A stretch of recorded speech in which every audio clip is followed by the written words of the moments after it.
Pa po ba kayong lahat? Mga kapatid at mga kababayan,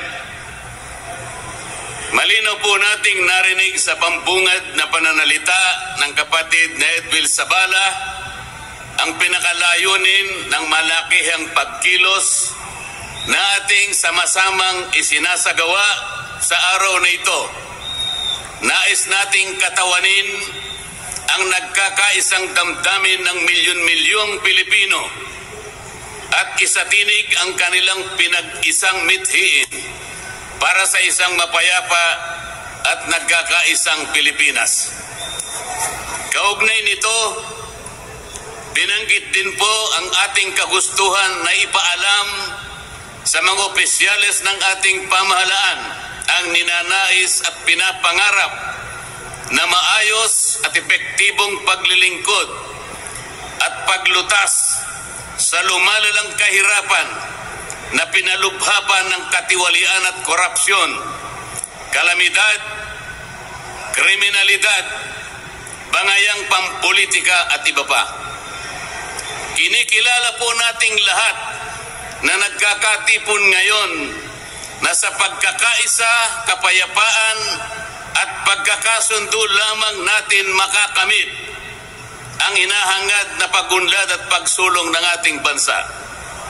Sa bahagi po naman ng kapatid na Romel Topacio, tinindigan ang pagtitipong ito ng Iglesia ni Cristo ay konkretong kahayagan ng suporta sa naunang pahayag ng Pangulong Bongbong Marcos na hindi sasang-ayon sa isinusulong na impeachment laban kay Vice President Sara Duterte. Kinatigan din po ng Iglesia ni Cristo ang posisyon ng Pangulo na ang impeachment ay hindi makapagdudulot ng kabutihan sa buhay ng kahit isang Pilipino. Hindi lamang ito pag-aksaya sa oras ng pamahalaan, kundi makakahadlang din sa pagre-resolve marami at pangunahing problema ng bansa. Mataas na presyo ng bilihin, mababang kalidad ng edukasyon, infrastruktura, serbisyong pangmedikal, kriminalidad, seguridad at iba pa. Higit sa lahat, ang pagsusulong ng impeachment ay mauwi lamang sa pagtatalo-talo at papagkakampi-kampi, hindi lamang ng mga mamamayan, kundi pati na rin ng mga opisyalis ng gobyerno. Ipinaalala rin na kapag nagtatalo-talo ang mga nasa pamahalaan, apektado ang taong bayan, at kapag magulo ang bansa, ang mga tao ang kawawa.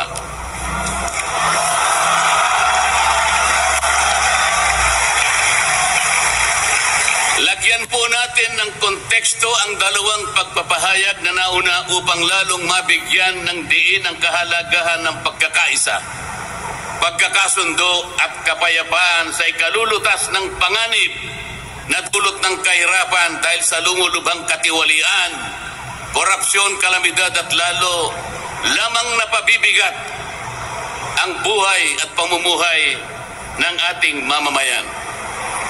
Sa isang ulat balita ng periodikong Philippine Star, 4 na araw nang nakararaan ay ganito ang sinasabi. Based on a recent SWS survey, an estimated 17.4 million Filipino families considered themselves poor in the last quarter of 2024. This number represents 63% of the surveyed respondents, the highest self-rated poverty in 21 years. Across the country, Mindanao had the highest self-rated poverty at 76%, followed by Visayas at 74% and Luzon at 55%. Mga kababayan, sa tayang 5 ang miyembro ng bawat pamilyang Pilipino, nangangahulugan na aabot sa 87 milyong Pilipino sa ngayon ang nagsasabing sila ay mahirap. Katumbas ito ng 75% ng ating populasyon ngayon na tinatayang 116 million o mahigit pa. Gusto ko pong banggitin sa inyo at kailangan malaman ninyo na sa taong ito ang ating national budget ay nagkakahalaga ng 6.3 trillion pesos.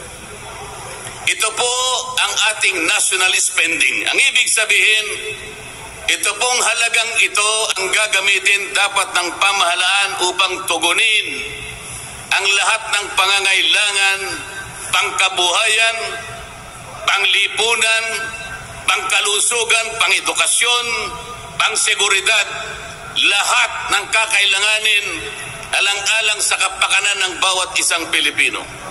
6.3 trillion pesos. Ngunit, ang tinatayang magiging income lang ng ating bansa ay kulang pa sa 5 trilyong piso. Ang ibig pong sabihin, meron tayong deficit. Meron tayong kakulangan na 1.5 trillion pesos. Ito po ang ating ipangungutang sa taong ito. 1.5 trillion pesos.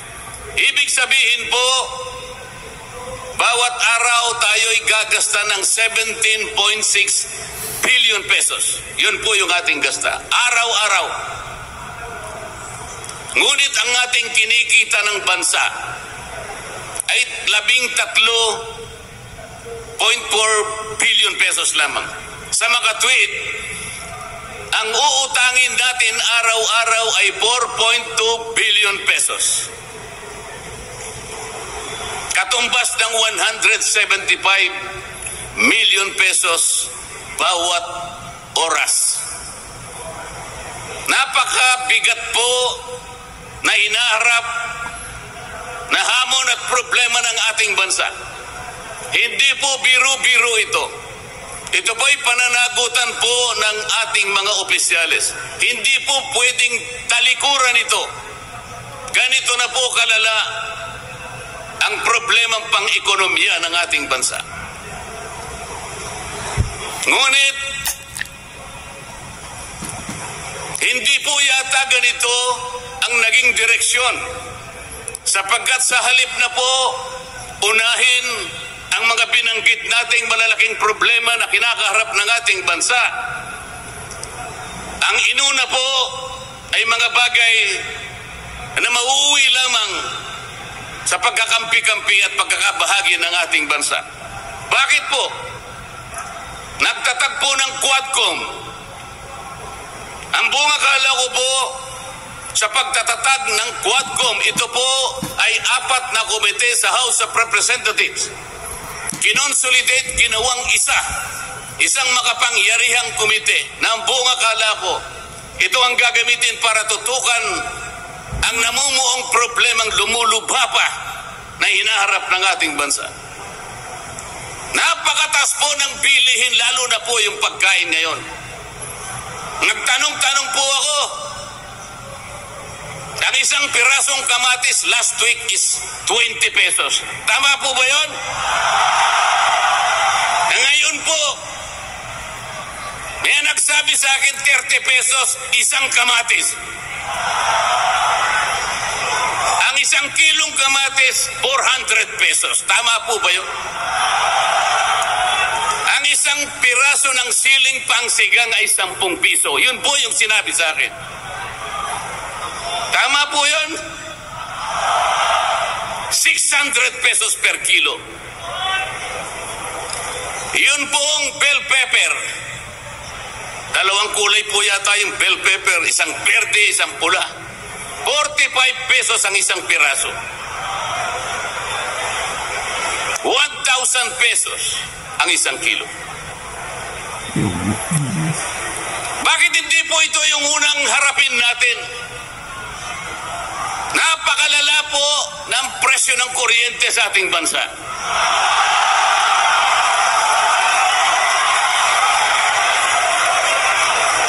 Meron po akong isinulong na 10 panukalang batas na ang tanging layunin ay ibaba ang kuryente sa bansang ito. Ikinalulungkot ko pong ibahagi sa inyo na kahit isa'y wala man lamang pong nadinig.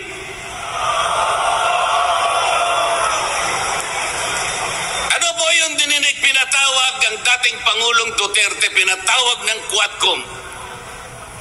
At ang ginamit na pamamaraan ay yung isinasaad sa saligang batas, inquiry in aid of legislation. Natupad po ba yung inquiry in aid of legislation?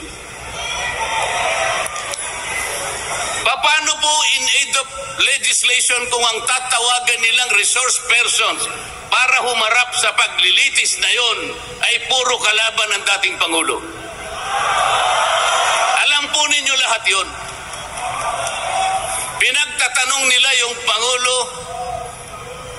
base doon sa mga sinumpaang salaysay at affidavit nung kanyang mga inusig nung kanyang panahon sa war on drugs. Hindi naman ipinatawag ang mga taong maaring makapagbigay sa kanya ng tulong upang ipaliwanag ang war on drugs. Hindi ipinatawag ang mga Solicitor General sa kanyang panahon. Hindi ipinatawag ang mga Chief PNP upang magpaliwanag kung ano ang war on drugs. Puro kalaban ng dating Pangulo. Yung mga abogadong kasama niya para magtanggol sa kanya hindi pwedeng magsalita. Sapagkat ang tuntunin sa mga komite, ikaw ay papayagan lamang para payuhan mo ang kliyente mo sa kanyang karapatan. Ngunit paano mangyayari na ang kliyente nila ay papayuhan sa kanyang karapatan kung bubulungan lang siya, ay makikita siya ng isang chairman doon. Attorney, huwag mong bubulungan yan. Iko-contempt kita.